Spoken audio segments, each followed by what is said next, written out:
Hello everyone, this is another quick tutorial to make your life a little bit easier when you're using Google Chrome.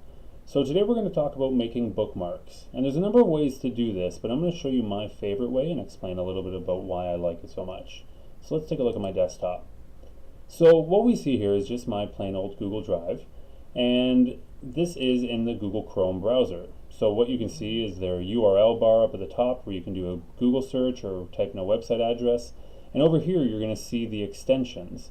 Now you might have some extensions already installed for you. In my case I have the Read and Write for Google Chrome. I have one called Screencastify. I have an ad blocker. And a neat little feature is that if you actually hover your mouse over the end of your bar here, you can drag this over if you don't want to see all of those extensions, or you can drag it all the way out, or you can do it halfway if you only need a few of them. Some people get pretty picky that way. So we're here to talk about bookmarks. Now the first thing I'm going to do is I'm going to turn on my bookmarks bar.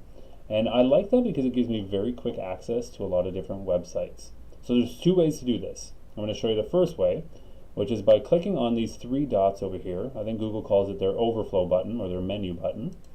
And I'm going to bring my mouse down to where it says bookmarks. And as you can see, the option down here says Show Bookmarks Bar. So I'm going to click Show Bookmarks Bar, and what this will do is it's going to pop up this bar right below here. You can see I actually have a few bookmarks already. The other way I like to do this, I'm a keyboard shortcut guy, so I will press Control, Shift, and B, and that will pop it up if I want to as well.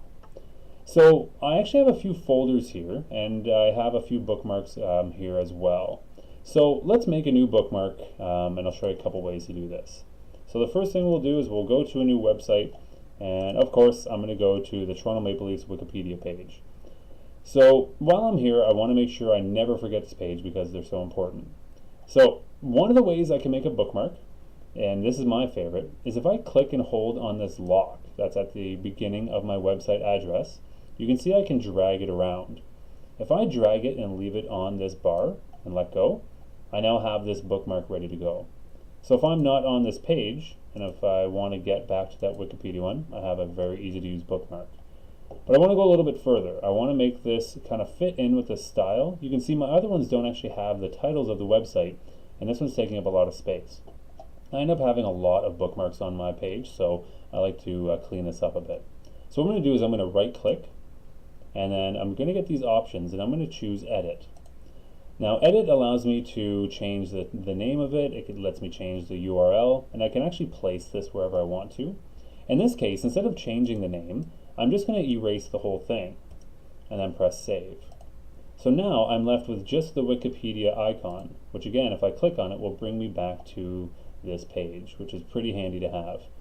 Now let's say I have too many and they're starting getting cluttered and I want to make one of these folders. What I'll do is right click on my bookmarks bar, and you can see I will have the option that says Add Folder. So if I click that, I now have a title for this, and I'm going to type in Maple Leafs because I'm going to have a lot of bookmarks to put in there. So now all I have to do is click and drag on my Wikipedia page, put it into this folder, and now it's made it a little bit more organized. So if I decide I want to bookmark mapleleafs.com, all I have to do now is click on this link and drag it into my Maple Leafs folder, and you'll see it expands a little bit. That is how I know that it's going in there. And now both of them are there. So this makes life a lot easier, I find, especially if you use a lot of the same websites very frequently. And again, if you want to get rid of it, Control Shift B, or go over to your three dots and go down to Bookmarks and click on Show Bookmarks Bar. So that's just a quick tutorial of how to make Google Chrome work a little bit better for you and make your life a little bit easier. If you have any questions, feel free to shoot me an email. Otherwise, take care.